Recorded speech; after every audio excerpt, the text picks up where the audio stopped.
Alors écoutez, puisque vous êtes dans un cycle où vous parlez de troubles de personnalité, euh, et on m'avait demandé à l'époque, quand on m'avait appelé, on m'avait demandé aussi de expliquer un petit peu la thérapie des schémas. Alors justement, comment sont conçus les troubles de personnalité dans la théorie de la thérapie des schémas. Alors bon, je vais essayer de faire assez rapide parce que comme on l'a mentionné comme il a été mentionné dans ma présentation, il y a eu une intégration à la thérapie des schémas de la reconsolidation de la mémoire. Donc, je vais essayer de résumer ça le mieux possible en 1h30. Bon, alors, les schémas précoces inadaptés, c'est une théorie qui est apparue fin des années 80, début des années 90. Le père fondateur de la thérapie des schémas, c'est Jeffrey Young. Et pour redonner le contexte de la création de la thérapie des schémas, Jeffrey Young était un collaborateur de Aaron Beck et donc avait participé on pourrait dire, à la croissance, à l'importance qu'a pris la thérapie cognitive au départ, donc avec l'école de Aaron Beck. Sauf que quand Jeffrey Young a développé une pratique personnelle à New York avec des patients donc, qui n'étaient pas sélectionnés par rapport à leur diagnostic, il a constaté dans son travail, tout en continuant à reconnaître la qualité de ce qu'avait apporté la thérapie cognitive, mais a constaté dans son travail, particulièrement avec certaines personnes qu'on qualifie d'ayant un trouble de la personnalité, trouble de personnalité limite ou trouble de personnalité narcissique, certaines limites donc de l'approche cognitive utilisée de façon pure, particulièrement par rapport à on pourrait dire, la dimension émotionnelle, du travail émotionnel avec ce qui a appelé plus tard les schémas. Alors, les schémas. OK, juste 2 secondes, il faut que j'aille au bon endroit. OK. Alors, Young a développé ce concept de schéma. Et voilà la première définition qu'il avait donnée. Prenons l'exemple d'un schéma abandon, de ce qui est appelé un schéma abandon. Donc, une personne qui est extrêmement sensible à tout indice qui pourrait lui faire anticiper d'être abandonné. Par exemple, prenons un couple, être dans un couple, et donc tout indice qui pourrait amener cette personne-là à anticiper un abandon de la part de son ou de sa partenaire. Alors, il y a des gens qui ont une extrême sensibilité, hein, même on va parler par exemple de gens jaloux, de gens qui vont être extrêmement contrôlants avec le partenaire et tout ça. Alors donc, ça, c'est ça qu'on va appeler un schéma, cette sensibilité, cette anticipation par rapport à un type de situation ou un type de certaines choses qui peuvent se passer à l'intérieur d'une relation. Alors voilà la première définition qu'avait donnée Young d'un schéma. Alors, il disait que c'était un thème général envahissant, qui s'était composé de mémoire, d'émotions, de cognition et de sensations corporelles. On voit déjà que la définition, même début des années 90, d'un schéma était beaucoup plus large qu'une cognition. Alors, donc, il ajoutait la notion d'émotion, même la notion de sensation corporelle à l'intérieur même de la description d'un schéma. Ça concerne soi-même et notre relation avec les autres, c'est-à-dire la perception qu'on a de nous, la perception qu'on a des autres, par exemple notre valeur personnelle, les intentions qu'ont les autres à notre égard. Pour lui, et ça c'est un enjeu qui avait causé beaucoup de problèmes au départ par rapport aux écoles cognitivo-comportementales, il était revenu à la notion que la majorité des schémas avec lesquels qu'il avait identifiés avaient été développés durant l'enfance ou l'adolescence. Et évidemment, pourquoi ça avait créé un problème au départ, c'est que comme l'approche cognitive s'était définie d'une certaine façon par rapport à la psychanalyse, on craignait que de revenir avec une définition du fait que les schémas étaient créés durant l'enfance comme une forme de retour en arrière. Bon, ça a beaucoup changé depuis. Je vais juste vous rappeler qu'est-ce qui était à l'époque. Et donc, c'est élaboré, et même s'ils ont été créés durant l'enfance et l'adolescence, les schémas sont élaborés tout au long de la vie. Et évidemment, on va voir que les schémas, Young a appelé ça, les schémas, il les appelait des schémas précoces inadaptés, Early Maladaptive Schemas, donc schémas précoces inadaptés. Et donc, les schémas précoces inadaptés sont, on pourrait dire, une sous-catégorie de tous les schémas que nous avons, parce que nous fonctionnons, j'y reviendrai plus tard, nous fonctionnons selon plusieurs théories, et c'est celles auxquelles moi je me raccroche, nous fonctionnons toujours à partir de schémas. Même toutes nos adaptations, tous nos comportements adaptés, toutes nos réactions dites adaptées, finalement, se font à partir de schémas. Sauf qu'on va dire que ces schémas-là sont adaptés. Alors, donc, évidemment, les gens, quand ils viennent nous consulter, quand ils viennent consulter un psychothérapeute, quand ils viennent nous consulter, c'est qu'ils éprouvent de la souffrance, des difficultés. Et donc, c'est pour ça que les schémas qui sont pertinents par rapport à leur consultation sont des schémas qui, en général, sont devenus, avec le temps, dits fonctionnels. Voilà, ça, c'est la définition de Young. La définition que moi, au fil des années, j'ai élaborée sur les schémas, ça c'était il y a quelques années, les schémas sont, pour moi, fondamentalement, les schémas sont d'abord des sensations somatiques, des affects, des émotions, des états subjectifs. Aussi, ce qu'on va appeler des modèles que nous avons de la réalité, de nous-mêmes, des autres, donc des biais perceptifs, des règles, des modèles mentaux, des anticipations.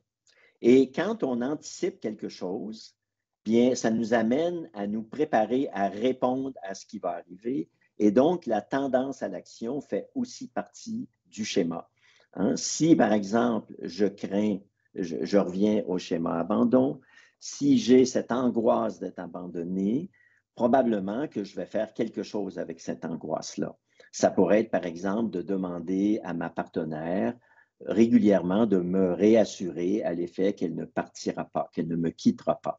Ou ça pourrait m'amener à surveiller ses SMS, à surveiller ses horaires, etc. Donc, par rapport à l'anticipation que j'ai, il y a toujours une tendance à l'action qui va venir donc s'ajouter à tout cela. Et finalement, il va y avoir intégration au langage. Et quand il y a intégration au langage, on tombe dans des enjeux de cohérence cognitive et de construction narrative. Par exemple, un enfant qui serait peu investi par ses parents, que ses parents ne s'intéresseraient pas beaucoup à ce qui se passe, par exemple, à l'école, etc., l'enfant va le vivre comme un manque. C'est ce qu'on va appeler un manque qu'on va retrouver à l'intérieur d'un schéma qu'on va appeler le schéma carence affective. Mais l'enfant ne restera pas avec ce manque-là simplement au niveau d'une sensation et des émotions. Il va donner un sens à ce manque-là. Et par exemple, le sens qu'il risque de donner, ça serait « Mes parents ne s'intéressent pas à moi parce que je ne suis pas intéressant. » OK?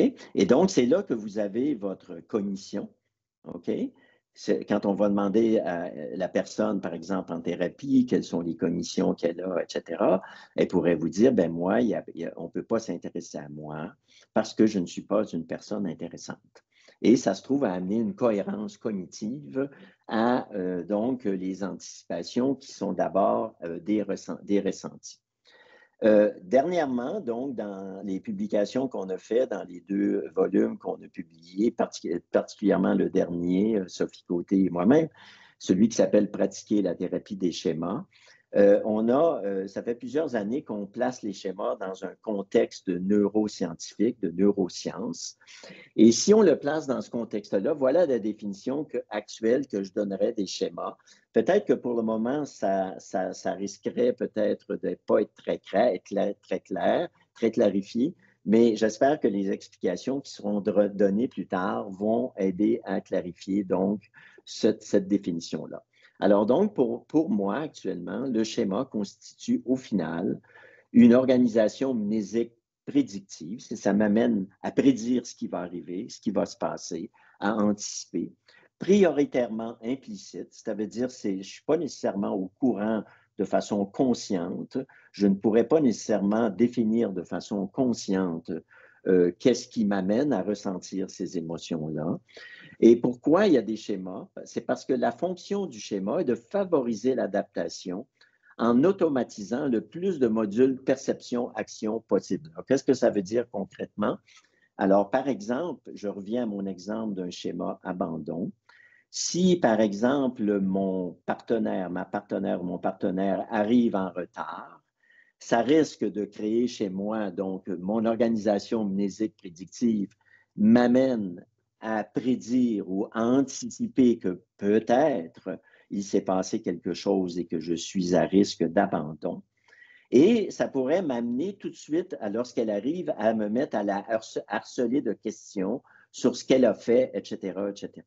Et c'est ça qui constitue le module perception-action, c'est-à-dire j'anticipe quelque chose de dramatique et ça m'amène à chercher une réassurance à travers un questionnement serré de ma partenaire, par exemple, pour réussir à comprendre pourquoi elle est arrivée en retard et être réassurée par rapport à ça. Et tout ça, évidemment, se passe à un niveau implicite. On peut, et c'est ce qu'on fait en thérapie, on va rendre ces choses-là, travailler à rendre ces choses-là explicites pour que ça devienne une évidence cognitive et que la personne, ça devienne une évidence, la raison pour laquelle elle a ces comportements-là. Si, par exemple, la personne était venue en thérapie en nous disant ma conjointe ne tolère plus que je la questionne de façon compulsive à chaque fois qu'il y a un retard, eh bien, ça nous amènera à comprendre pourquoi, pour cette personne-là, il y a nécessité d'avoir ce comportement-là. Okay? C'est ce qu'on va appeler la cohérence du symptôme. OK. Alors, dans un sens, ça c'est pas dans la thérapie des schémas en tant que tel, c'est l'intégration qu'on en a fait avec le travail en reconsolidation de la mémoire et la thérapie de la cohérence. Alors, disons, si on prend toujours cette personne-là, OK, cette personne qui a un schéma abandon. Alors, on va commencer avec le carré qu'il y a en bas. C'est-à-dire que, donc, cette personne-là va interpréter, va se mettre à avoir des prédictions à partir de, justement, ce schéma-là, qui est « je suis à grand risque d'être abandonné ». Donc, un retard, un SMS, une personne qui s'intéresse à ma partenaire lorsqu'on est dans une soirée va immédiatement réactiver ce schéma abandon qui nous amène à prédire une forme de menace. Et on verra plus tard que l'importance de la menace va dépendre de quatre grandes zones de prédiction, c'est-à-dire la prédiction sur l'importance de la menace elle-même, ce qu'on appelle menace externe. La prédiction sur la menace interne, qui est la souffrance qu'on éprouverait si jamais cette chose-là arrivait. Et nos prédictions par rapport à nos ressources externes, par exemple, si cette personne-là est la seule personne dans ma vie, évidemment, ça augmente l'importance de la menace. Et par rapport aux menaces, par rapport à mes ressources internes, si je me considère comme une personne peu intéressante et que donc il y a peu de chances d'avoir d'autres relations significatives que celles que j'ai actuellement, évidemment, tout ça va faire que la menace devient plus importante. Alors, quand je vis une menace comme ça, j'ai comme deux options. Si je vais à droite, ça serait l'équivalent d'une situation littéralement traumatique, c'est-à-dire je n'y peux rien. Je n'ai aucune forme de solution et donc je ne peux vivre que l'angoisse d'être abandonné. OK? Et je tombe littéralement dans une paralysie. C'est plus rare par rapport à un schéma abandon que par rapport à d'autres schémas, que je puisse avoir une réaction comme ça. Mais ce qui va nous intéresser aujourd'hui dans la présentation, c'est surtout la colonne de gauche, OK? Qui est celle qu'on rencontre le plus souvent en psychothérapie. Donc, dans la colonne de gauche, si j'anticipe d'être abandonné, je vais idéalement chercher à trouver une solution. Je vais chercher à pouvoir commettre une action qui va faire que ça va diminuer la menace. Okay?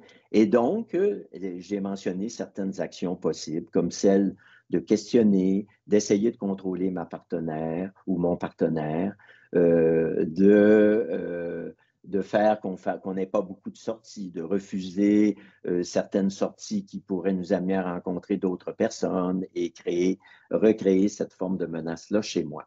OK? On va voir qu'est-ce qui se passe avec le reste de cette diapositive-là. Alors, je vous donne un exemple de ce modèle-là que je viens de vous présenter.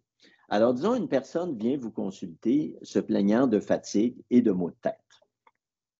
Elle se décrit comme étant exigeante vis-à-vis ses performances au travail, constamment stressée à l'idée de faire une erreur. Votre travail de découverte, lorsque vous rencontrez cette personne-là, vous conduit à réaliser que cette personne craint particulièrement que tout supérieur insatisfait de son travail se fâche contre elle, la dénigre et aille même jusqu'à la congédier de façon brutale.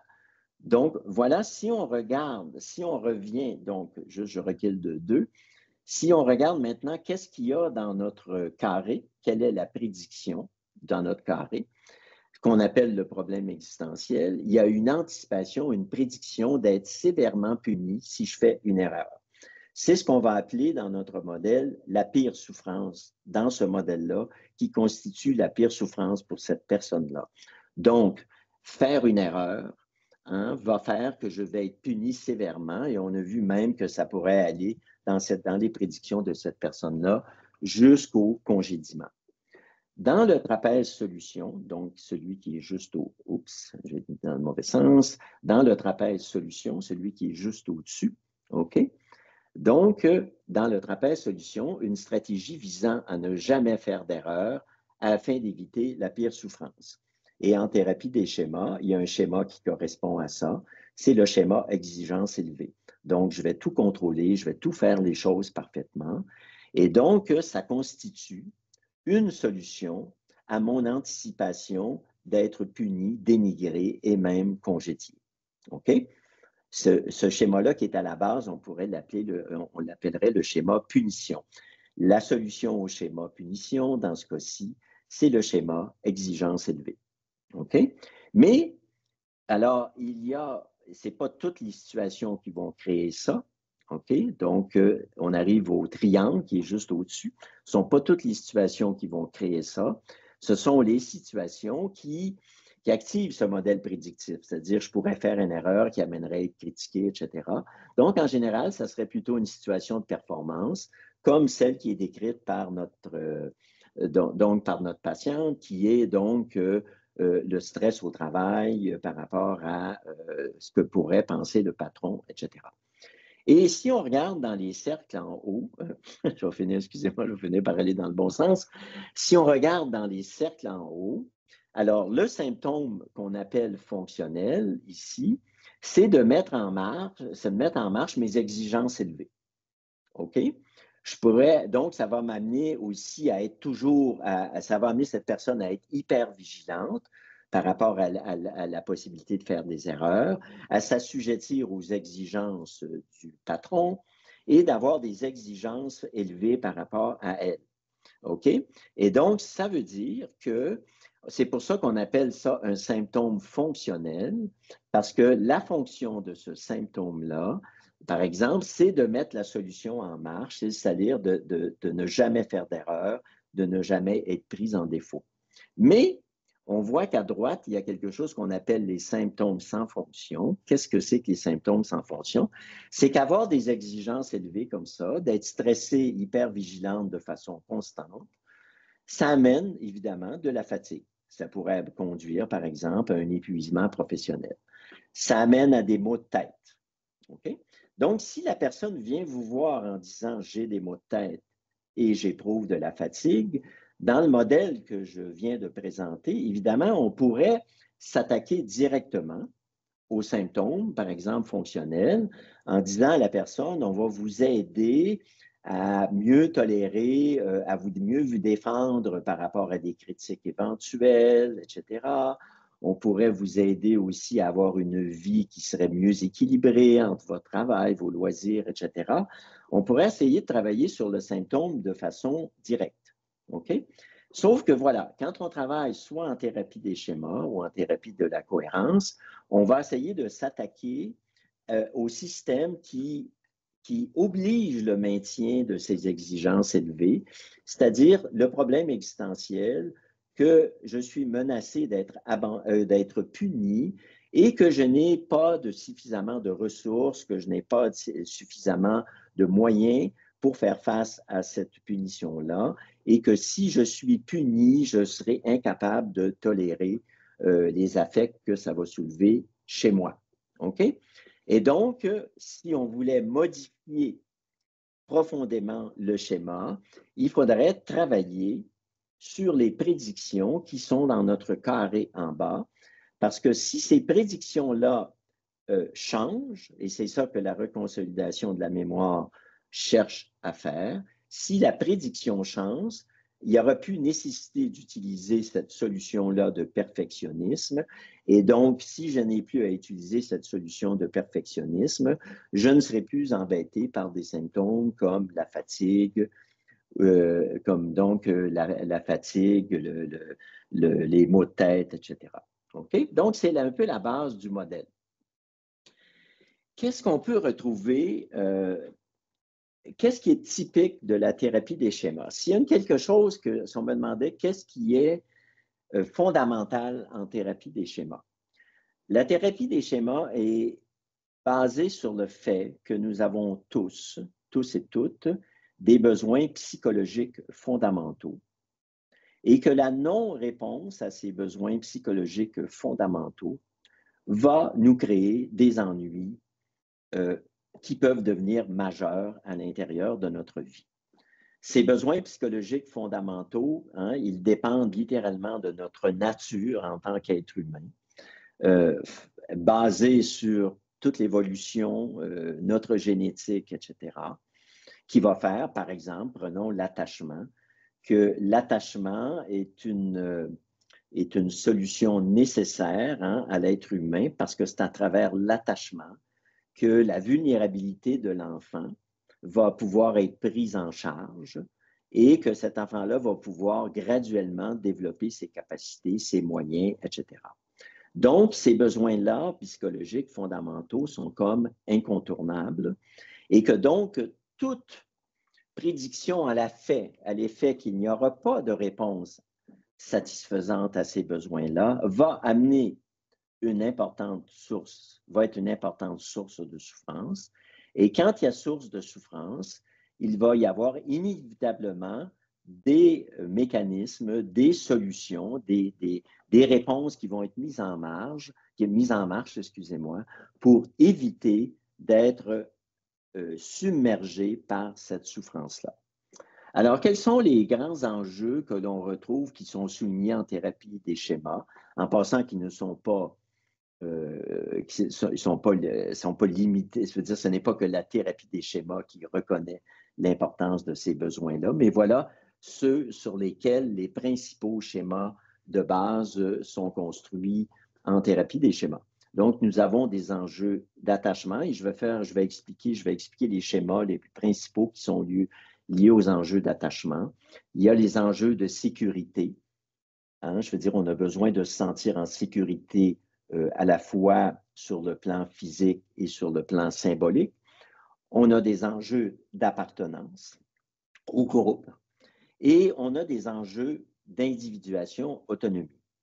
C'est un peu comme le premier défi de l'être humain, c'est le défi de l'attachement et de la relation aux autres, qui se fait à la fois dans une considération, etc., et dans une sécurité, dans une protection. Et par la suite, il va y avoir les enjeux d'individuation, c'est-à-dire que je suis une personne séparée des gens avec lesquels je suis attaché et je vais développer, l'enfant va développer au fur et à mesure, donc, cette individuation-là et cette autonomie-là qui amènerait éventuellement à ce qu'on appelle en thérapie des schémas un adulte sain, c'est-à-dire à la fois un adulte qui est capable de s'organiser pour avoir des réponses à ses besoins psychologiques fondamentaux et qui va être capable de gérer sa vie, de faire sa place dans la vie, d'aller justement se mettre dans des situations où avoir les moyens pour avoir des réponses à ses besoins psychologiques fondamentaux, dont celui d'être une personne propre avec sa propre autonomie, sa propre agentivité, etc. Alors, quels sont les principaux schémas que l'on retrouve donc autour de ça? Je vais laisser faire ça, on n'aura pas assez de temps. OK. Alors, je vais vous présenter certains schémas de base. On n'aura pas le temps de couvrir tous les schémas, mais juste pour vous dire, parce que je vais toujours les présenter sous mode de prédiction. OK? C'est lorsque, par exemple, une personne qui est en thérapie a réussi à mettre des mots sur ce qu'elle éprouve, sur ses intentions, sur ses comportements qu'elle juge nécessaires ou qu'elle va dire « je ne peux pas faire autrement, c'est impossible de faire autrement », etc. Donc, ça veut dire que dans tout comportement, il y a une cohérence. Comme par exemple, si je prédis que je ne pourrais pas survivre psychologiquement au départ de ma partenaire, OK, il y a une prédiction à l'effet que ça va être intolérable. OK? Mais quand la personne vient vous voir, peut-être qu'elle n'arrivera pas à verbaliser ça d'une façon aussi claire. Donc, une des choses qu'on fait en thérapie, c'est d'amener les gens à mettre des mots qui vont décrire de façon la plus précise possible quelle est leur expérience. Alors, à chaque fois qu'on arrive à l'intérieur d'un schéma, il va y avoir cette personne-là qui est devant nous, va avoir sa façon spécifique de décrire son expérience avec le schéma abandon. Alors, je vais vous donner des exemples de certaines de ces prédictions-là, mais ça ne veut pas dire que la prédiction qui est là, que c'est la seule prédiction qu'on retrouve avec un schéma abandon, par exemple. Alors, c'est pour ça que je dis l'usage de guillemets pour décrire les prédictions des différents schémas ne signifie pas qu'elles soient verbalisées de façon explicite au départ. OK? Donc, quand la personne vient vous voir, ce n'est pas nécessairement comme ça qu'elle va présenter son schéma et ça serait surprenant même que ça soit comme ça. Au contraire, elles sont généralement implicites en début de thérapie. C'est ce qu'on appelle la mémoire sémantique implicite. C'est le travail de découverte qui permettra de les identifier de façon articulée et précise en les faisant passer en mémoire explicite. Dans notre livre, là, Côté Cousineau 2022, la reconsolidation thérapeutique de la mémoire, on donne différentes stratégies pour arriver à faire ça. Aussi, chaque énoncé présenté n'est qu'un exemple parmi d'autres de la configuration que peut prendre la prédiction pour un schéma spécifique. OK. Alors, quels sont les schémas particulièrement liés à ce qu'on appelle des problèmes existentiels, ceux qui se retrouvent dans le carré, là, dans le modèle que je vous ai présenté? Ça, je ferai ça plus tard. OK. Il y a des enjeux d'attachement. OK? Par exemple, le schéma abandon. Voilà le genre de prédiction qui pourrait se manifester avec un schéma abandon. Je ne peux pas compter sur vous, ni espérer une connexion stable et résistante avec vous, qui m'apporterait soutien affectif et sécurité parce que vous êtes instable, imprévisible, peu fiable, présent de façon erratique, ou pire, vous allez carrément me laisser tomber, m'abandonner, et la personne pourrait ajouter « ça va être absolument intolérable ». OK? Voilà le genre de prédiction qu'une personne qui a un schéma abandon va avoir. Et je recule de 2.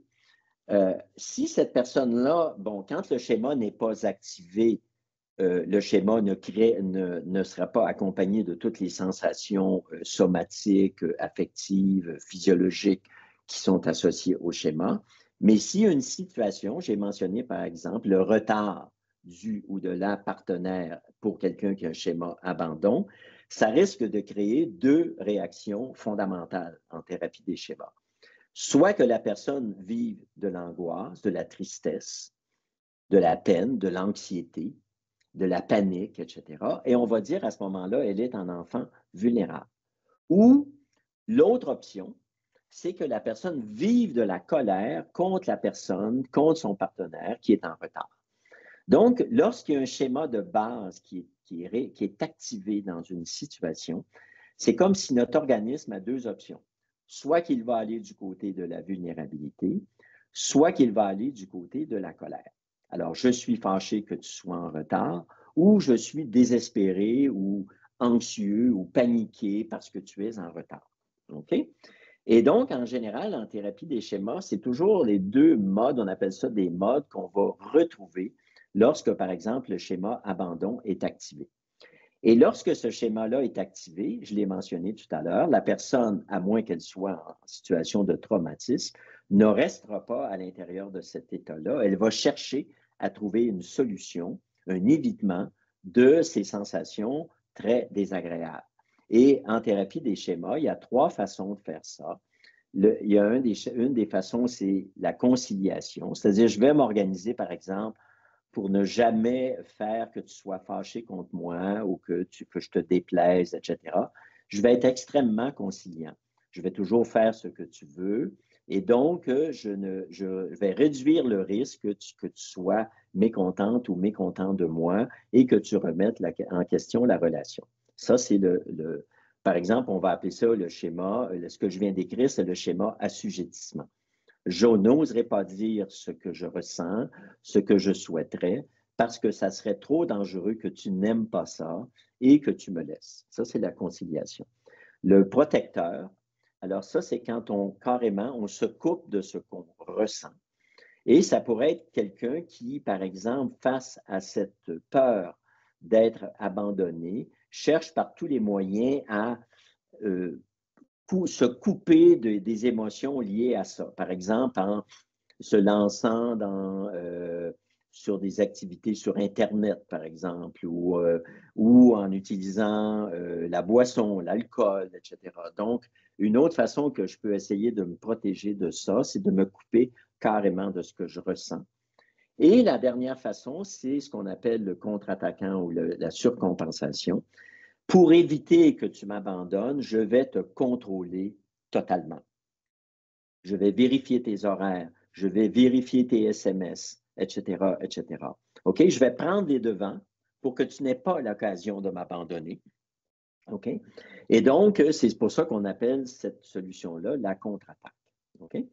Donc, à chaque fois qu'il y a un schéma qui est lié à des besoins psychologiques de base, puis tout à l'heure, quand on va parler du trouble de la personnalité narcissique, vous allez voir que c'est fondamentalement, c'est ça qui est l'enjeu avec ces personnes-là. Alors, donc, à chaque fois que fondamentalement, derrière toutes les stratégies que les gens utilisent pour se protéger, par exemple, la personne narcissique va utiliser la grandiosité, le sentiment je suis meilleur que vous, c'est-à-dire la stratégie de continuellement se mettre dans une position de supériorité par rapport aux autres, on va voir que c'est justement une position de contre-attaque parce que fondamentalement, l'anticipation, la prédiction, c'est que je suis moins que les autres. Je vais être moins considéré que les autres. Okay? Donc, ce qu'on va voir, évidemment, nous, quand cette personne-là va venir nous voir, c'est ce qu'on va appeler là, le surcompensateur ou le contre-attaquant. C'est ça qu'on va venir voir et qui, en général, est très peu sympathique là, quand on a affaire à des gens qui continuellement essaient de nous mettre en dessous d'eux, qui essaient de nous utiliser à leur fin, etc. Mais je veux dire, si on veut saisir la cohérence en termes en thérapie des schémas d'une stratégie de ce type-là, c'est de saisir qu'elle fonctionne pour éviter particulièrement cette personne-là de se retrouver dans le mode enfant vulnérable, qui pour elle, la prédiction qu'elle a, la menace interne qu'elle a, c'est que ça va être une position totalement impossible à tolérer. Et donc, c'est pour ça qu'il faut continuellement que j'éprouve cette nécessité-là de faire comprendre aux autres que je leur suis supérieur et que je suis donc une personne extrêmement intéressante qui mérite d'avoir la première place, qui mérite votre attention. Alors que la peur sous-jacente, c'est totalement l'inverse.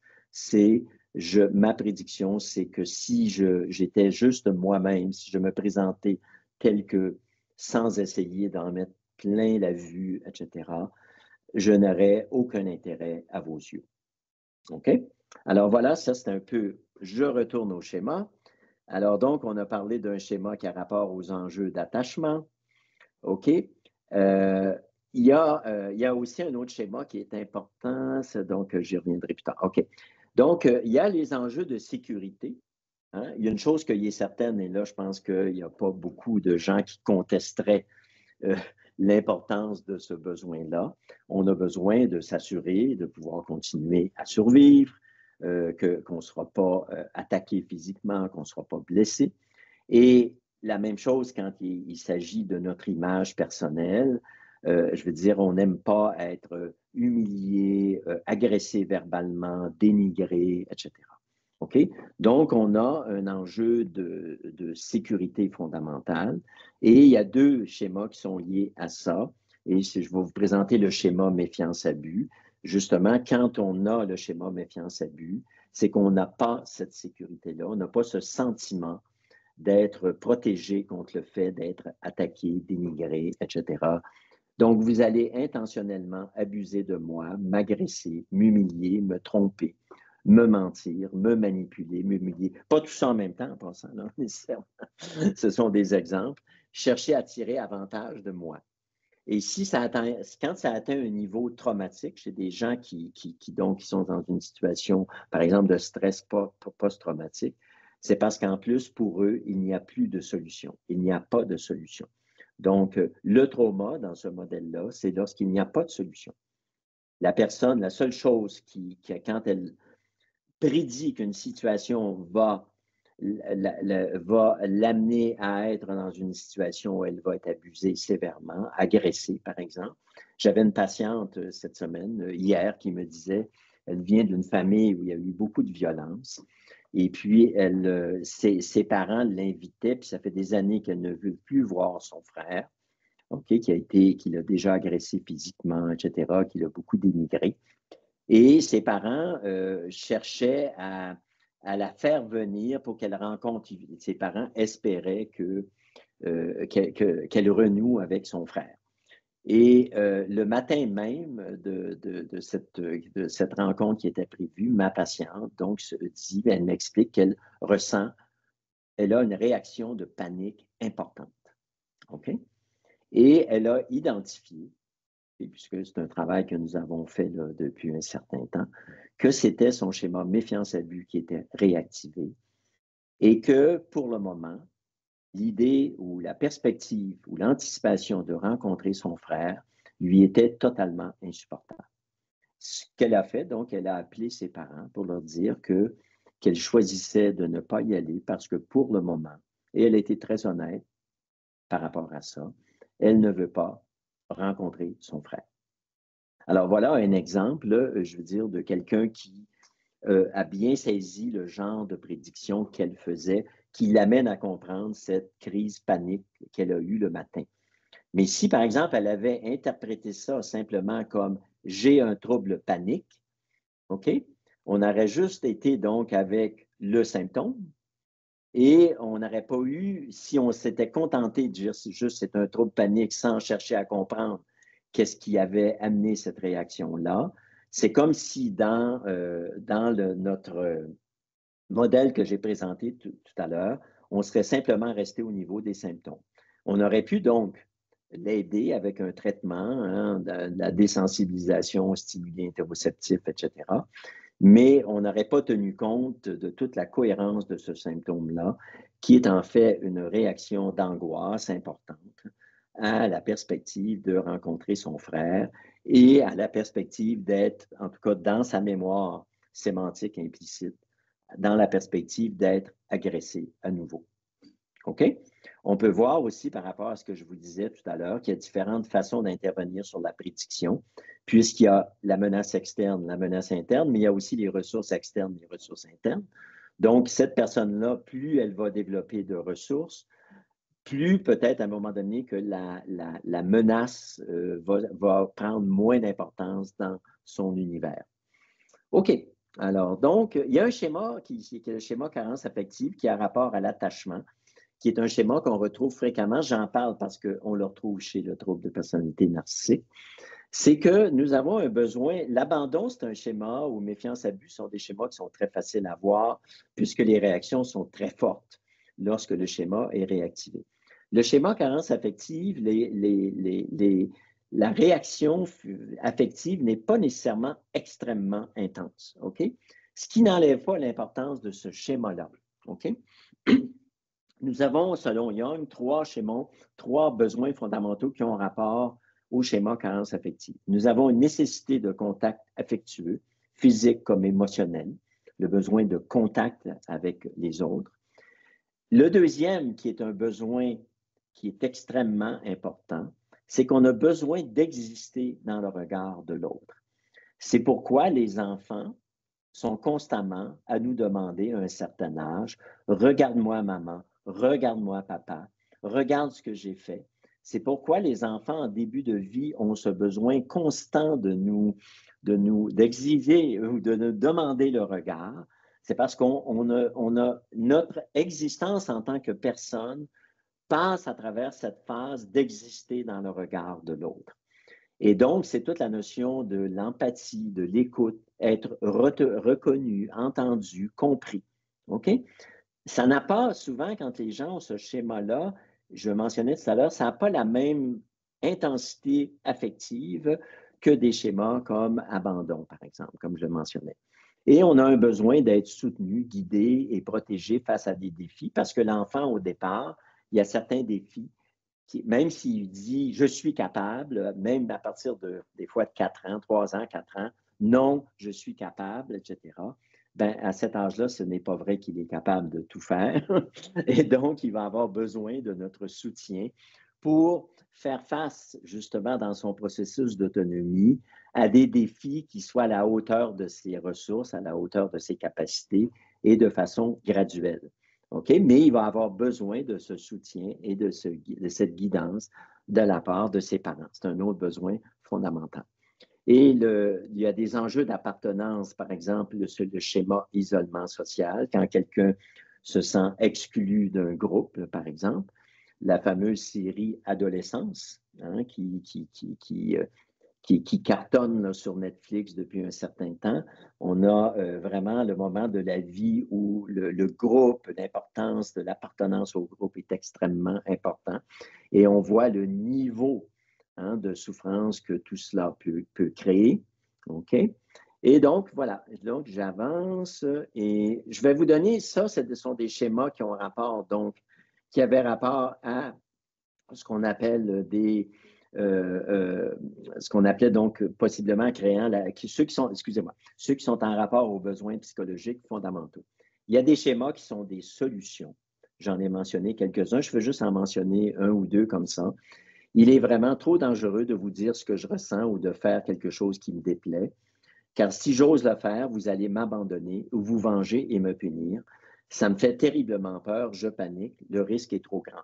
Alors là, le schéma assujettissement fait partie des schémas qui apportent des solutions à des prédictions, dans ce cas-ci, d'être abandonné ou puni ou faire face à la colère de l'autre de façon importante. OK? Le schéma recherche d'approbation, je dois absolument réussir à obtenir votre approbation en vous disant ou en faisant ce que vous souhaitez. Il m'est intolérable de vous déplaire car ma valeur personnelle est en jeu. Souvent, la recherche d'approbation, ce que je dis, c'est comme un adulte qui n'a pas encore eu des réponses à tous ses besoins en tant qu'enfant d'être regardé. Et ce besoin, quelque part, d'être regardé va prendre la forme en tant qu'adulte, de cette nécessité de continuellement être approuvé par des personnes, soit des personnes significatives ou même de façon plus générale. Je vais juste terminer avec un dernier schéma qui est le schéma exigence élevée. Et donc, le schéma exigence élevée, le genre de prédiction qu'on pourrait retrouver. Il faut que je fasse tout à la perfection, que je maîtrise totalement les sujets sur lesquels je travaille, que je sois en plein contrôle de tout ce que j'entreprends. C'est la seule façon d'éviter d'être pris en défaut. Vous voyez que donc, c'est une solution. C'est une solution à être pris en défaut ou à être critiqué. Quand je ne suis pas capable de supporter d'être pris en défaut, la sensation est insoutenable. Voilà le genre de menace interne qui est évité par ce schéma-là. Je perds tous mes repères, mon monde s'écroule. OK, alors ça, c'est une brève présentation de la thérapie des schémas. Peut-être que s'il y avait déjà des questions sur cette partie-là avant que je passe aux troubles de personnalité narcissique et la façon de l'aborder. Je me permets d'aller chercher de l'eau ici. Ah, je reviens dans 30 secondes.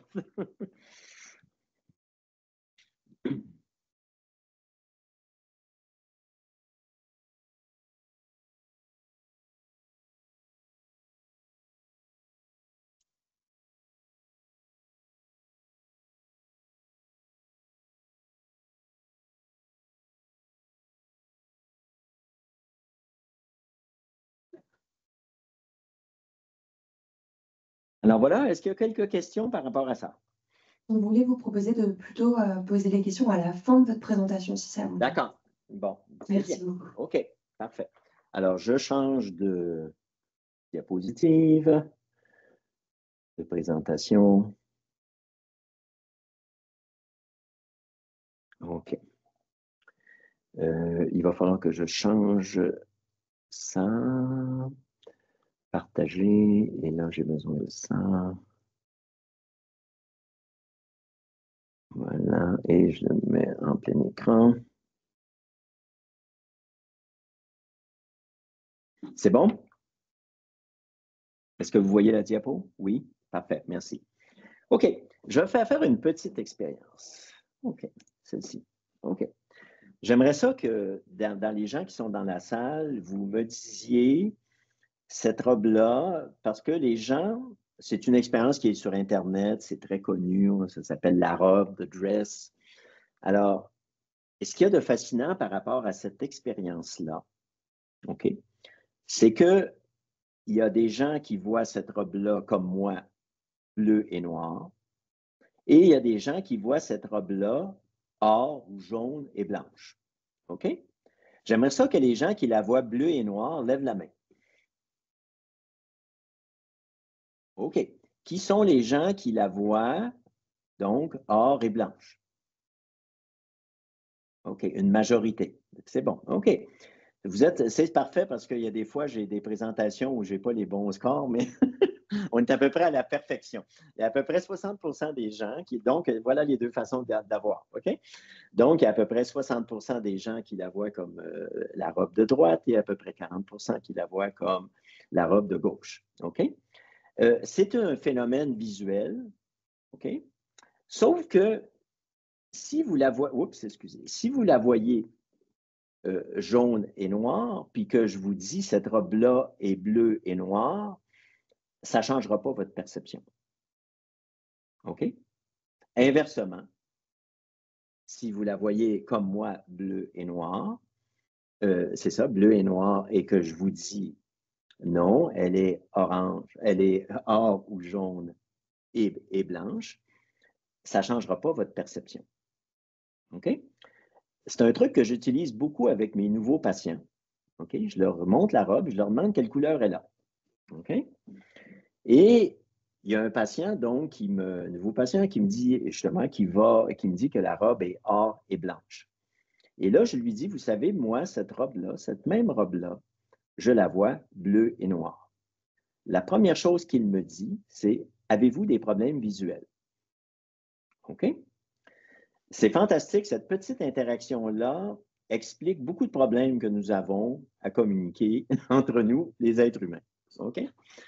Nous percevons la réalité, OK? Chacun d'entre nous, alors je vais vous le dire, à partir de nos schémas. OK? Et c'est comme ça que la réalité nous apparaît. Et une des façons les plus, on pourrait dire, primitives, quand quelqu'un nous dit qu'il voit la réalité d'une autre façon, c'est de lui dire qu'il y a une distorsion dans sa perception. OK? C'est une des façons les plus primitives de faire les choses. OK? Ou si vous êtes porté à douter de vous, vous pourriez dire, ah bon, là, vous dites peut-être que j'ai un problème de perception. OK? Mais il y a une chose qu'on ne peut pas changer. C'est-à-dire, à première vue, on ne peut pas la changer volontairement. Il faut que je mette cette nuance-là. Il y a une chose qu'on ne peut pas changer volontairement, c'est la façon dont on ressent les choses. OK? Sûrement que si des fois, vous avez essayé de convaincre quelqu'un qui a une très mauvaise estime de soi, en thérapie des schémas, on va appeler ça par exemple schéma imperfection, puis cette personne-là vous dit non, moi, je ne vaux pas grand-chose. OK? Et vous, vous écoutez cette personne-là, puis vous dites, mais non, cette personne-là a plusieurs qualités, etc. Et vous lui donnez une liste de qualités que vous observez chez elle. OK? Et même des fois, quand on fait l'exercice, quels seraient les arguments en faveur de ce que vous dites, c'est-à-dire que vous êtes une personne, par exemple, inintéressante, et quels seraient les arguments à l'effet que vous seriez une personne intéressante? Ça se peut des fois même qu'une personne a très peu d'arguments à l'effet qu'elle ne soit pas intéressante et plusieurs à l'effet qu'elle soit intéressante, mais elle va vous dire, c'est vrai, quand je regarde ça froidement, rationnellement, logiquement, c'est vrai, mais ce n'est pas ça que je ressens. OK? Ce que je ressens, c'est le schéma. C'est ça un schéma. OK? Alors, je recule en arrière et je vous dis ceci. Alors, je commence ça. OK. Bon, je vais vous dire par rapport tout à l'heure au narcissique, une chose qui va être très claire et je vais y revenir plus tard. Ce qui le plus souvent nous interpelle en premier chez les narcissiques est leur impérative mission de maintenir leur image de soi au-dessus du niveau de flottaison. OK? Cette nécessité qu'a la personne, elle ne peut pas être ordinaire. Être ordinaire, dans les prédictions de cette personne-là, être ordinaire, c'est quelque chose de hautement risqué, dangereux. OK? On va voir tout à l'heure pourquoi. OK? Ce qui, donc, en thérapie des schémas, comme je l'ai mentionné tout à l'heure, on qualifie de mode contre-attaque ou surcompensateur. OK. Juste une seconde. C'est-tu ici que je vais? OK. OK. Notre... OK. Où est-ce que... Attendez.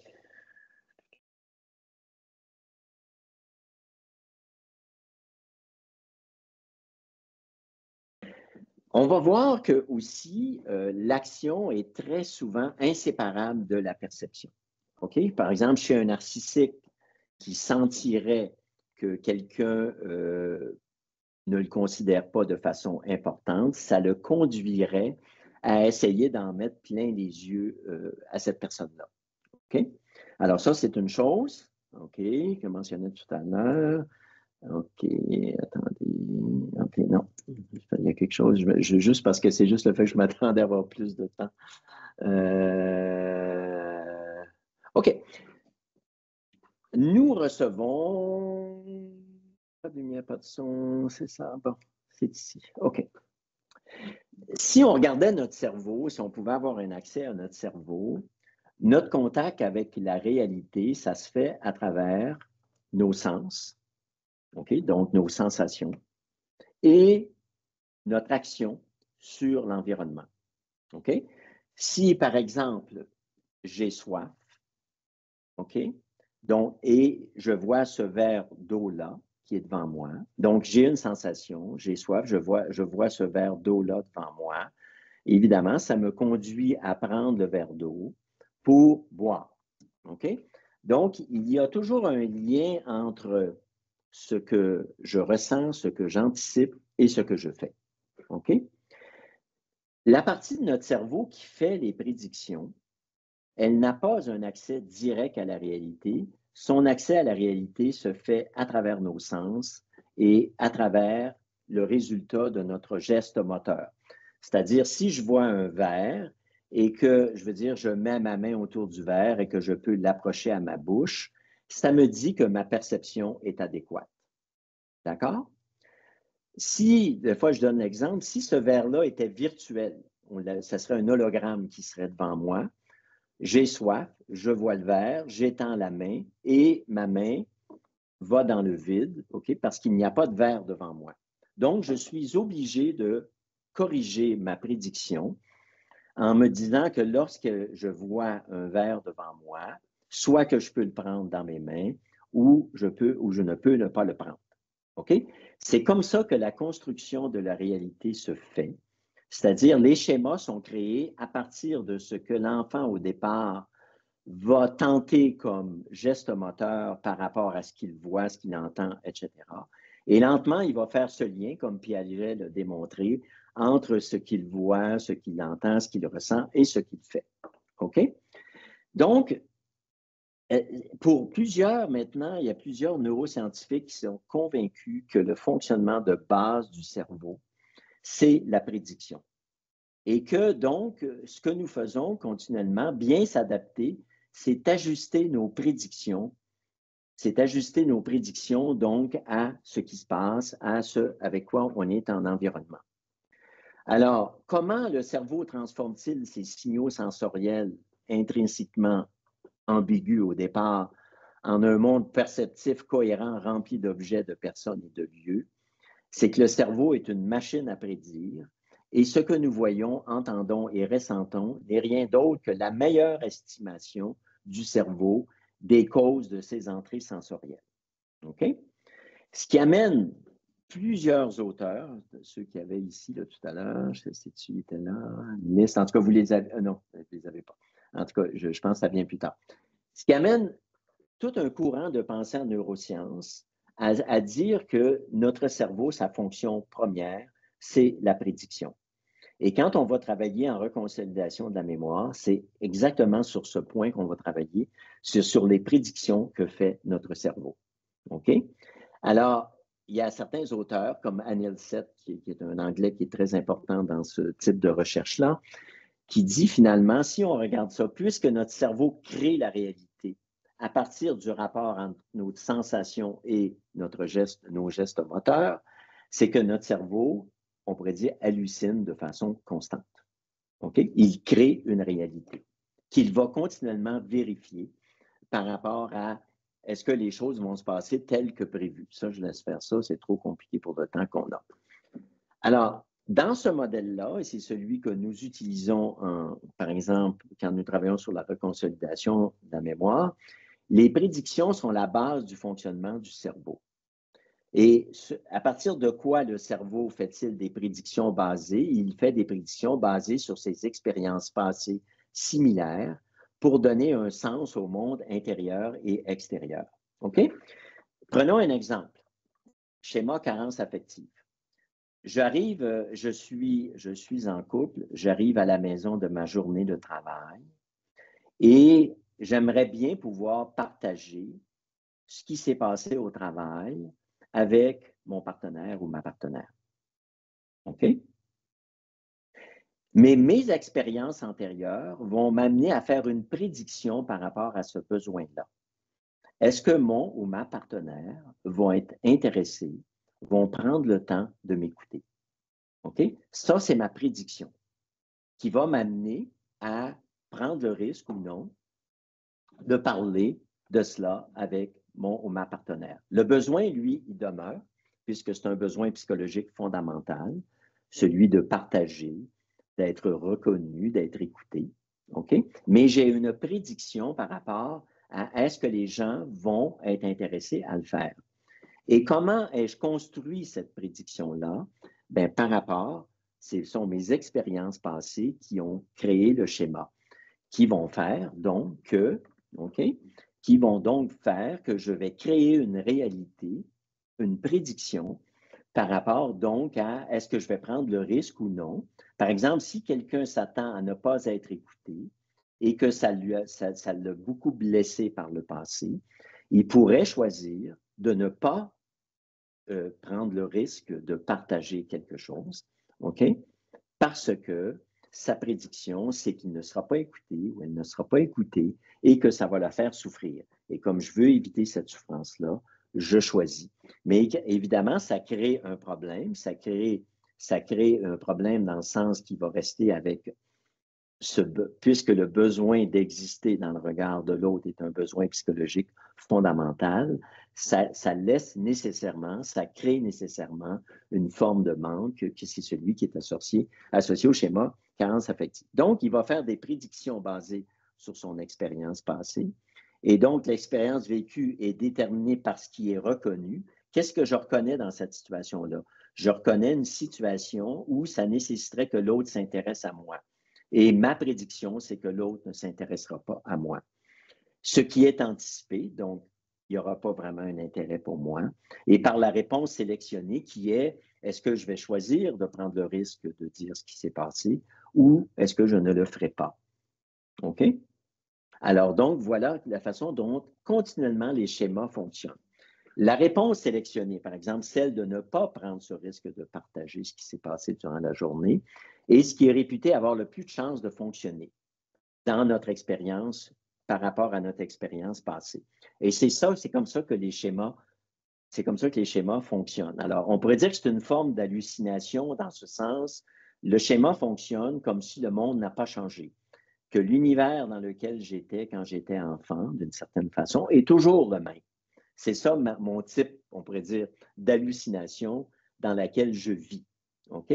Et en thérapie, la question qui se pose, c'est comment arriver à modifier cette prédiction-là? Comment arriver à le faire? Quels sont les moyens à notre disposition où on pourrait arriver à faire ça? OK? Donc, le cerveau, on pourrait dire dans ce contexte-là, ne réagit pas au monde, il prédit et construit de façon constante. OK? Ce qui va arriver. Et là, on va voir, OK. Donc, on pourrait dire que la perception normale et l'hallucination anormale impliquent tous deux des prédictions générées en interne sur les causes des entrées sensorielles et toutes deux partagent un ensemble de mécanismes de base dans le cerveau. La différence réside dans le fait que dans la perception normale, ce que nous percevons est lié à des causes dans le monde et contrôlé par elles. Alors que dans le cas de l'hallucination, par exemple, psychotique, nos perceptions ont, dans une certaine mesure, perdu leur emprise sur ces causes. OK? Donc, quelque part, c'est comme, on pourrait dire que d'une certaine façon, nos schémas, c'est comme une hallucination soft, qui n'a pas la rigidité d'une hallucination psychotique. OK. On va juste faire ça. OK, ça, je l'ai dit. Ah, c'est ça, les gens, que, par exemple, entre autres, tous ces gens-là qui parlent que le fait que le cerveau est sa fonction première est de prédire. OK. Alors, donc, ça va faire, ça, j'en ai parlé tout à l'heure, donc, quand on appréhende une forme de souffrance, ça nous amène absolument à chercher une solution. Et qu'est-ce qui détermine notre appréhension de souffrance? C'est une menace externe, OK, qui est causée, par exemple, dans l'environnement, ou ça peut être donc une menace externe que, par exemple, comme je mentionnais, le retard de ma partenaire, donc ça serait ça la menace externe. Il y a une prédiction quant à une menace interne, c'est que ça va être insupportable. Et j'ai des prédictions par rapport à mes ressources externes. Par exemple, est-ce que c'est la seule personne dans ma vie, etc., etc. J'ai des prédictions par rapport à mes ressources internes. Est-ce que je suis capable est-ce que je peux avoir, est-ce que par exemple, si j'ai une bonne estime de moi, que je considère que je suis une personne suffisamment intéressante, à ce moment-là, je n'interpréterai pas, par exemple, le fait que ma conjointe pourrait me laisser comme une preuve que je suis une personne inintéressante. Donc, il y a toutes sortes de prédictions. On va aller sur celle du narcissique tout à l'heure pour travailler ça. OK. Quel genre de prédiction fait le narcissique? Okay? En thérapie des schémas. En passant, je fais une distinction entre là, on parle d'un narcissique qui a été blessé, justement, énormément sur le plan narcissique. OK? Qui a été donc souvent comme dénigré, victime même d'abus, etc. Je ne parle pas du narcissique style l'enfant gâté, à qui on n'a jamais dit non, etc., etc. OK? Ou qu'on a toujours dit qu'il est meilleur que les autres, etc. Je parle vraiment du narcissique pour qui la nécessité de se montrer supérieur est un mode contre-attaque tel que défini en thérapie des schémas. OK. Alors, chez le narcissique, en passant, il est très peu probable qu'il puisse nous parler d'emblée de ce qu'il cherche à éviter avec ses solutions comme la nécessité de grandiosité. OK? Parce que c'est tellement souffrant. C'est pour ça qu'on va dire c'est inconscient, c'est implicite et c'est sûrement pas quelque chose qui va nous présenter d'emblée. Okay? La plupart du temps, quand les narcissiques consultent, c'est parce qu'ils ont commencé à avoir des problèmes style une conjointe qui dit je ne peux plus rester avec toi parce que tu es insupportable, des enfants qui ne veulent plus parler ou des gens qui commencent à le mettre de côté parce qu'il y a moins de succès qu'il y avait auparavant dans l'entreprise où il travaille, etc., etc. Donc, en général, c'est plus, on pourrait dire, les symptômes sans fonction, c'est-à-dire les conséquences de ces solutions qu'il a eues tout au cours de sa vie. Alors, quels sont les schémas que cette personne-là a fondamentalement? Il y a 3 schémas qu'on retrouve de façon assez fréquente chez le trouble de personnalité narcissique selon le modèle de la thérapie des schémas. C'est la carence affective, c'est-à-dire justement ce schéma où on n'a pas eu le sentiment d'exister dans le regard de l'autre, d'être investi par l'autre personne. OK? Et donc, on voit que justement, cette nécessité qu'on a de tout m'est dû, vous me devez, c'est comme une contre-attaque. C'est-à-dire, ce que je n'ai pas eu, là, je l'exige. J'exige que vous me le donniez. C'est pour ça qu'on dit que c'est un mécanisme de contre-attaque. Souvent, ce sont des personnes qui ont été victimes de dénigrement de façon extrêmement importante, au point où ça crée un schéma méfiance-abus. Je m'attends littéralement à être agressé. Et aussi, imperfection, honte, évidemment, si j'ai été dénigré, etc. Fondamentalement, j'ai une très mauvaise image de moi-même. Ce qui est l'inverse, évidemment, de ce que la narcissique présente. Et un des défis qu'on va avoir en thérapie des schémas, en tout cas, OK? Si on veut travailler sur qu'est-ce qui génère toute la nécessité de contre-attaque, c'est d'aller s'occuper de ce qui se passe au niveau, justement, de l'enfant vulnérable. Alors, quelles sont les solutions utilisées particulièrement par les gens qui présentent un trouble de personnalité narcissique? Je l'ai mentionné déjà, la contre-attaque. Hein? Je vais, d'une certaine façon, forcer l'admiration. Je vais forcer qu'on s'occupe de moi. Je vais forcer qu'on me trouve important. Je vais vous forcer à me donner ça. OK? Ça, c'est le mode contre-attaque. Et souvent, ce sont chez certains narcissiques, en tout cas, le protecteur détaché, ce sont des gens qui risquent d'utiliser la drogue ou des substances, etc., hein, pour se couper de certains affects et donc de se retrouver dans des états d'excitation, etc. OK. Et comment ça va se manifester tout ça dans la réalité? Hein, parce qu'en haut, dans notre cercle, c'est ce qu'on va voir d'emblée. Hein? Ben, on va voir des gens qui vont être qualifiés de frimeurs, d'intimidateurs, de violents vengeurs, de vantards compétitifs, de transgresseurs des règles, ou s'ils ont des problèmes avec même on pourrait parler de gens qui ont des problèmes d'addiction, etc. OK? Et quelles sont les conséquences de cela? OK? Et c'est ça, en général, qui va amener les gens présentant un trouble de personnalité narcissique, c'est les conséquences de ces solutions-là, qui sont une forme de solitude émotionnelle. Il n'y a pas cette joie d'une véritable spontanéité, puisqu'il y a toujours un calcul.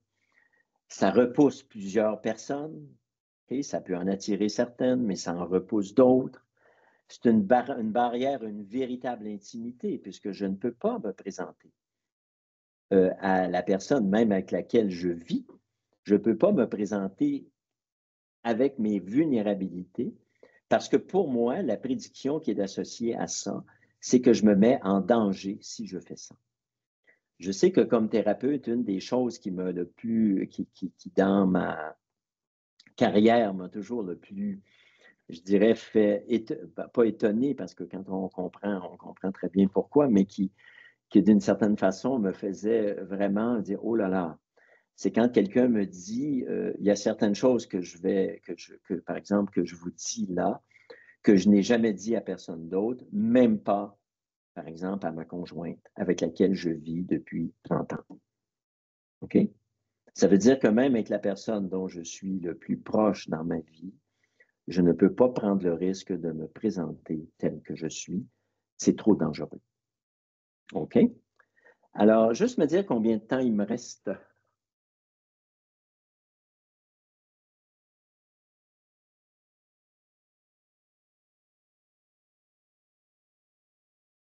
Il vous reste 20 minutes. Avant les questions? On prend 10 minutes. Oui, on prendra 10 minutes pour faire les questions. Donc, 15 minutes, si on veut laisser 15 minutes de questions, il reste 15 minutes, c'est ça? Demi 20 minutes, hein, si vous. Comme vous souhaitez. C'est très intéressant de vous écouter si vous voulez. OK, bon. OK, je me donne 20 minutes. D'accord. OK. OK, OK. Alors, on continue ça. Donc, si on regarde notre modèle, thérapie des schémas, c'est un peu un crash course pour ceux qui sont moins familiers avec ça.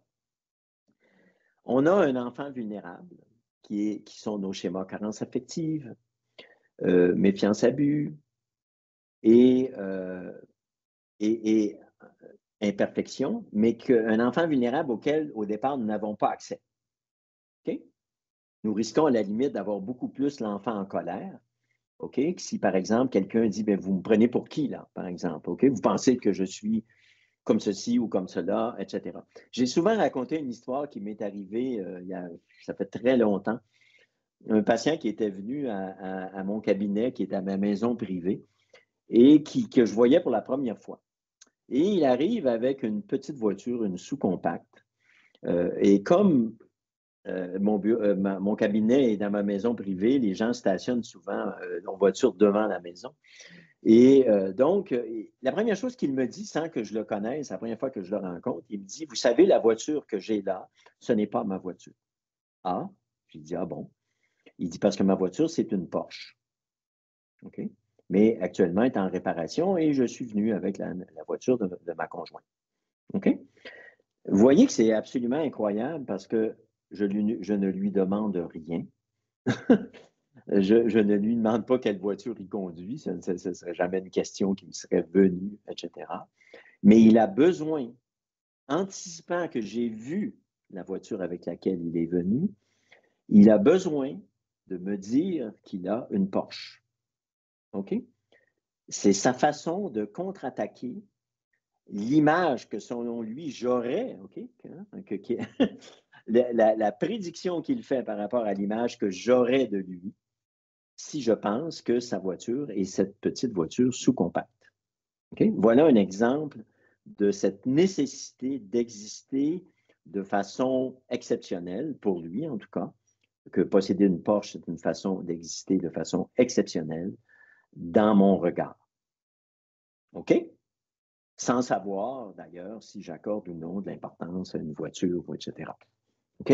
Donc, on peut dire que la solution vient clairement, vous voyez, quand je disais que c'est une forme d'hallucination soft, hein, douce, ce n'est pas une hallucination psychotique, OK? Mais c'est une forme de création de réalité, puisqu'il m'attribue le fait que je le trouverais inintéressant ou une personne sans valeur si je pensais que sa voiture est simplement une sous-compacte. Okay? C'est une création pure et simple de son esprit. Okay? Et en passant, okay, nos schémas, voilà comment ils fonctionnent. C'est comme ça que ça fonctionne. Okay? Donc, la robe est bleue. Pour lui, la robe est bleue ou elle est or. Okay?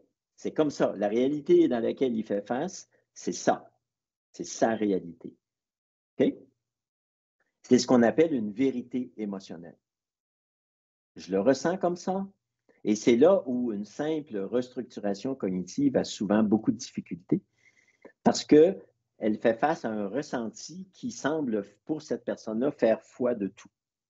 C'est ce que je ressens et c'est donc ça la réalité. OK?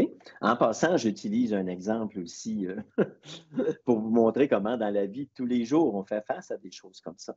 Lors de la pandémie au Canada comme ailleurs, il y a eu à un moment donné des périodes où on a dû rester chez soi et ça a fait le tour du monde à un moment donné. Il y a des camionneurs qui ont envahi la capitale nationale, Ottawa, et ont bloqué la capitale nationale pendant plusieurs jours parce que selon eux, le Canada était devenu une dictature. OK? C'est fascinant. Alors là, on était une robe bleue et une robe or. OK? Personnellement, quand j'entendais ça, je n'avais pas l'impression de vivre dans une dictature. OK? Pourtant, ces gens-là étaient convaincus, le sont pour plusieurs encore toujours, que nous vivons dans une dictature. OK? Souvent, quand je fais une formation, je demande aux gens, est-ce que selon vous, ces gens-là sont psychotiques? OK? En général, on me répond non. Ces gens-là ne sont pas psychotiques. OK? Mais nous avons tout de même des visions totalement différentes de la réalité. Alors, vous voyez que cette notion de construction est extrêmement importante, OK? Parce que tant aussi longtemps qu'une personne reste convaincue de cette façon que pour elle, la robe est bleue, tant aussi longtemps que c'est comme ça, elle va toujours continuer à se comporter en fonction de cette réalité qu'elle prédit de façon constante. OK. Donc, je vais laisser faire ça. Je vais laisser faire ça parce qu'on n'aura pas le temps. Donc, chez le narcissique, donc, on risque de trouver carence affective, méfiance, abus, et il n'y a pas beaucoup d'enfants spontanés. Et par cohérence, ça je vais laisser, je n'ai pas le temps d'expliquer ça, mais par cohérence cognitive, cette personne-là va avoir un schéma imperfection, c'est-à-dire ce qu'elle a vécu dans son enfance, elle va finir par se l'être attribuée comme il y a quelque chose d'incorrect chez moi, je ne suis une personne imparfaite, pas suffisamment intéressante, etc. Et quand il va y avoir des situations qui vont activer ces prédictions-là, elle pourrait donc utiliser le schéma exigence élevée parce que si je suis parfait, si je fais les choses parfaitement, ça risque d'aller chercher de l'admiration. Aussi, je ne me ferai pas faire prendre en défaut, hein, parce que le narcissique avec un fort schéma imperfection, se faire prendre en défaut, c'est extrêmement douloureux. Il y a le schéma tout m'est dû. Alors, puisque je prédis qu'on ne me donnera pas, il y a une solution très simple, c'est que je vais exiger qu'on me donne. OK? Et comme je crois que je suis moins que les autres, il y a encore une solution, je vais me mettre dans une position où je suis supérieur aux autres. Ça peut amener aussi, ce sont des gens qui peuvent avoir dans certains contextes un contrôle de soi insuffisant. OK? Donc, par exemple, le problème avec une addiction ou des choses comme ça. Je vais laisser faire le dernier. Donc, quand on travaille avec un narcissique, on marche sur un fil de rasoir. Okay? Parce que notre but, c'est d'entrer en contact avec le mode enfant vulnérable, mais au départ, la personnalité narcissique, la personne avec un trouble, avec une personnalité narcissique, c'est la dernière chose qu'elle veut. C'est la chose la plus dangereuse pour elle. OK? Donc, on marche sur un fil de rasoir parce qu'on essaie d'aller à un endroit où elle ne veut pas aller, okay, au départ. Okay? Elle se plaint de certaines choses comme ma femme menace de me laisser. OK? Mais très souvent, si vous lui demandez pourquoi, il risque même d'attribuer à sa femme, dire oui, mais vous savez comment elle est, je vais vous dire comment elle est, ta, ta, ta, ta, ta, ta. Il risque même d'attribuer ce problème-là à sa femme plutôt que de se regarder. Donc il y a deux must, j'appelle ça deux obligations permettant la relation thérapeutique avec ce patient. Il doit absolument se sentir compris. OK? En anglais, I feel truly gotten. OK? Et il doit absolument se sentir en sécurité, c'est-à-dire qu'on ne l'attaquera pas, qu'on ne le dénigrera pas, qu'on ne le méprisera pas, etc. OK? Et c'est risqué parce qu'à chaque fois qu'on risque de parler, de s'approcher de la vulnérabilité, il risque de prendre ça comme quelque chose dans lequel il va se faire attaquer ou se faire dénigrer. Alors, c'est pour ça qu'elle dit, bon, donc, une stratégie souvent vitale pour le narcissique est sur un continuum de contrôler, dominer, intimider les autres. D'accord? Ça sonne assez familier dans la politique internationale de ce temps-là. Hein? Contrôler, dominer, intimider. Okay? C'est une tactique, okay? Qu'on appelle le mode contre-attaque. Si sa stratégie fonctionne avec vous, le thérapeute, c'est parce qu'il y a beaucoup de thérapeutes en plus. La majorité des thérapeutes, nous avons un mode conciliant. Nous sommes des gens qui, en général, cherchons à arranger les choses, etc., qui, plus facilement que beaucoup de gens, on est porté des fois à laisser tomber pour ne pas éviter un conflit, etc. Donc, si on se fait prendre à tomber dans le piège de s'écraser devant la personne, il n'aura aucune motivation à la changer et parce qu'il n'éprouvera aucun respect pour vous, il va vous mépriser. OK? Par ailleurs, si vous entrez dans un mode de confrontation avec lui, cela justifiera à nouveau pour lui la nécessité de contre-attaquer. Donc, il faut réussir, comme on dit, à patiner entre les deux. Entre le fait donc, à chaque fois qu'il va y avoir en thérapie des schémas, on va appeler ça une confrontation empathique. C'est-à-dire qu'à chaque fois qu'on confronte quelque chose, il faut s'assurer hein, qu'il se soit bien clair pour lui qu'on ne le fait pas pour l'agresser. Okay? C'est par empathie pour lui okay, qu'on le fait. C'est parce que ça vous nuit, ce comportement-là. C'est pour ça que je vous souligne ça. C'est parce que c'est ça, quand vous êtes venu me voir parce que, par exemple, vos enfants ne veulent plus vous parler, OK? C'est justement à partir de, c'est quand vous avez ce type de comportement-là qui, pour vous, a une fonction qui n'est pas, hein, évidemment, que nécessairement que vous n'aimez pas vos enfants, mais qui a une fonction de vous protéger d'une souffrance que vous anticipez. Donc, on va toujours parler de confrontation empathique en ce sens où il faut garder une position dans laquelle on ne s'écrase pas devant la personne qui a un trouble de personnalité narcissique, mais en même temps, il ne faut pas qu'il sente qu'on le fasse pour le prendre en défaut. Ça serait la pire chose à faire avec lui. OK? Donc, ça signifiera au patient que nous ne sommes pas intimidés par ces stratégies si nous faisons cette confrontation empathique, tout en maintenant le message que nous comprenons qu'il se sent actuellement menacé, d'où sa tendance impérieuse à se protéger, incluant, à certains moments donnés, des attaques envers nous. OK. Donc, ces solutions-là ont un coût très élevé pour le narcissique. Et c'est souvent, ça peut être une porte d'entrée à son besoin de changement. OK? Donc, par exemple, solitude émotionnelle, étant donné qu'il ne peut pas être lui-même, ça le coupe d'une joie plus spontanée. Comme je l'ai mentionné tout à l'heure, barrière à une véritable intimité parce qu'il ne peut pas se présenter sous toutes ses dimensions. Risquer de repousser les mêmes personnes dont il veut être admiré. Il veut être admiré par des gens, mais il se met à risque de les repousser en même temps. Ne pas se sentir aimé pour qui on est vraiment. Et paradoxe, parce qu'il y a un intense besoin, on dit en anglais craving, d'être reconnu. C'est son mode d'enfant vulnérable. Alors que dans les faits, il ne veut pas avoir besoin des autres parce qu'avoir besoin des autres, ça le met en danger. Il ne veut pas être dans une position d'être ce qu'il verrait comme être soumis à un autre ou en besoin par rapport à un autre. Et ça le fait qu'il est dans une position qui est vraiment tout à fait bien.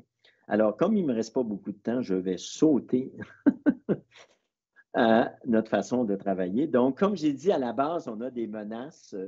On a une matrice qu'on appelle la matrice qui nous amène à avoir donc une perception d'une situation, notre hallucination douce. Alors, la menace, elle peut être externe et interne, et on a des ressources externes et internes. Alors, regardons ce qui se passe donc avec les prédictions de menaces externes chez un trouble de personnalité narcissique. Faire confiance à quelqu'un me met dans une position de danger d'être critiqué, dénigré. Voilà un genre de menace externe. Fondamentalement, les gens sont méchants. Si j'ai un schéma méfiance-abus, c'est le genre de menace externe que j'ai. On va nécessairement chercher à me manipuler, à m'utiliser.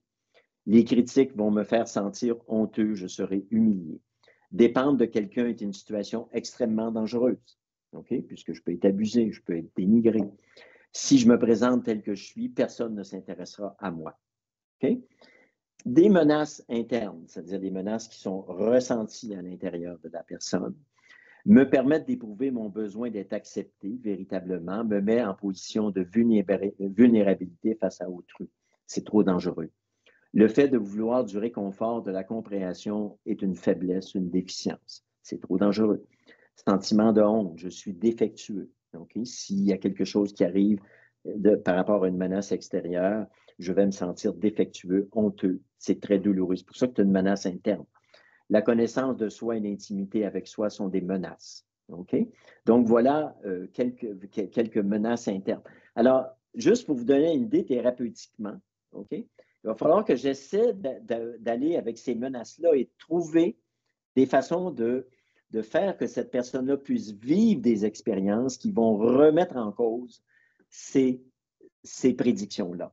Par exemple, par rapport à la relation thérapeutique, évidemment, c'est une situation fort importante dans laquelle il y a possibilité qu'il se montre vulnérable sans qu'il soit attaqué, sans qu'il soit rejeté, sans qu'il soit humilié, etc. Évidemment, il y a énormément de thérapies qui vont accorder beaucoup d'importance à la relation thérapeutique particulièrement avec des troubles de personnalité, en thérapie des schémas, en tout cas, avec des troubles de personnalité sévères. Et donc, quelque part, on va donc,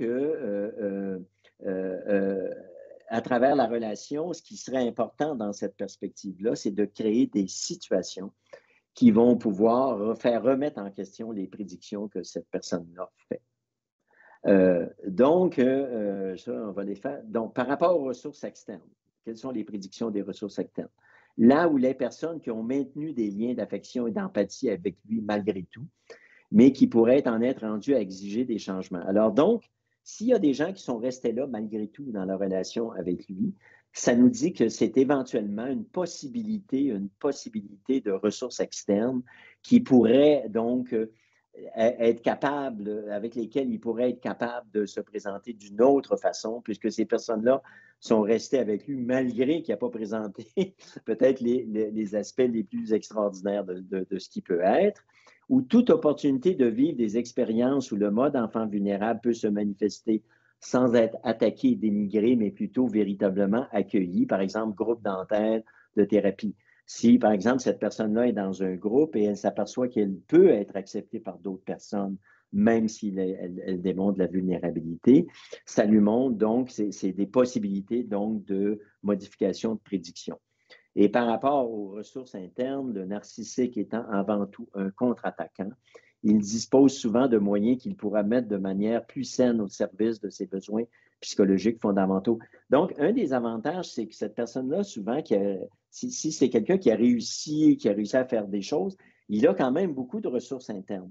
Et si justement ces ressources internes-là, sa détermination, par exemple, sa détermination, les moyens que son perfectionniste lui a permis de développer, certaines habiletés sociales, s'il les met au service de ses besoins psychologiques fondamentaux, il n'est pas démuni, il ne part pas à zéro. Okay? Et un objectif important de la psychothérapie est le développement de ressources internes saines chez notre patient. Par exemple, la relation thérapeutique peut offrir l'opportunité de plusieurs expériences d'erreurs de prédiction, c'est-à-dire ce que j'ai prévu, ce n'est pas ça qui va se passer. Quant à ce qui peut arriver lorsque l'on se présente tel que l'on est à une autre personne. Alors voilà, je pense que je regarde le temps, je pense qu'on va s'arrêter là-dessus.